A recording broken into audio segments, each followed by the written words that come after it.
नमस्कार, माझे नाव रिधिमा अतुल मोहिते. इयत्ता दुसरी, शाळा ज्ञान प्रबोधिनी नवनगर विद्यालय निगडी. मी आजच्या अभिवाचनासाठी कथा हा विषय निवडला आहे. माझ्या कथेचे नाव मुखवटे. लेखिका आहेत माधुरी पुरंदरे.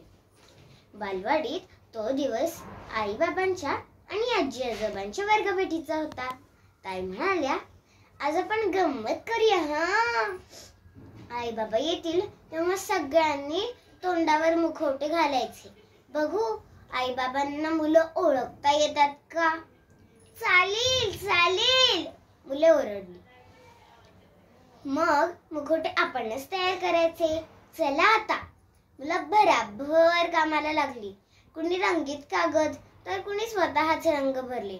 कुणी रंगीत टिकल्या चिटकवल्या तर कुणी पक्ष्यांचे पिसे.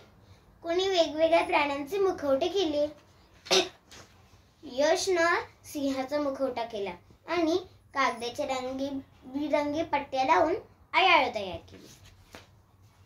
सगळ्यांचे मुखवटे तयार झाले. चला, आई बाबा येण्याची वेळ झाली. सगळ्यांनी मुखवटे तोंडावर लावा आणि कुणी हसायचं नाही बर का. मुलांनी मुखवटे घातले. ताईंनी आणि सुमन मावशींनी मुलांना मदत केली.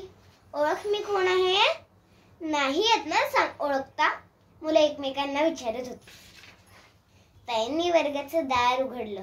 तनुश्रीचे आजोबा आत आले. पाठोपाठ यशचा बाबा आणि आदितीची आईही आली. सगळेजण मोठे डोळे करून मुलांकडे टक्का मक्का बघतच राहिले. आमची मुलं शाळेत जायला निघाली तेव्हा अशी नव्हती हो दिसत. तनुश्रीचे आजोबा म्हणाले. मुलांना खूप हसू येत होतं. अगो बाई, हा काय आमच्या मुलांचा वर्ग नाहीये, आदितीची आई म्हणाली. यशचा बाबा म्हणाला, ताई आमचा यश कुठे दिसत नाहीये. काय हो सिंह महाराज, पाहिलेत का तुम्ही आमच्या यशला? हो, यशनं मोठ्याने दरकाळी फोडत मांडो लावली. हो, मग कुठे आहे तो? आपल्या पोटावर यश हात मारत म्हणाला, इथे. आम्ही यशला खाऊन टाकलं. कुडुम कुडुम. बाबा म्हणाला, हो का? कसा होता हो, कडू की गोड? यश म्हणाला, आंबट खारट होता. बाबा म्हणाला, मग बरं झालं खाऊन टाकलं ते. आता आम्ही दुसरा मुलगा आणू. आमच्या यशपेक्षा जास्त शहाणा, जास्त हुशार आणि साखरेसारखा गोड गोड. मी निघतो बर का ताई, टाटा.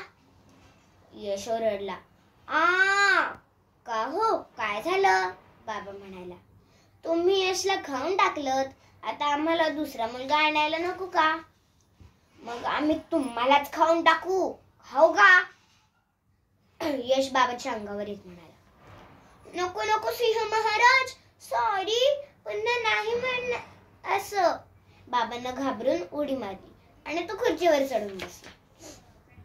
यशला खूप हसू आलं. तोंडावरचा मुखवटा काढून तो म्हणाला, कशी गंमत केली. घाबरलास ना बाबा? खरं सांग, घाबरलास की नाही? तनुश्रीचे आजोबा म्हणाले, अरे चोरांनो, अशी फजिती केली होय मोठ्या माणसांची. सगळ्याच मुलांनी आपले मुखवटे काढले आणि ते हसायला लागले. धन्यवाद.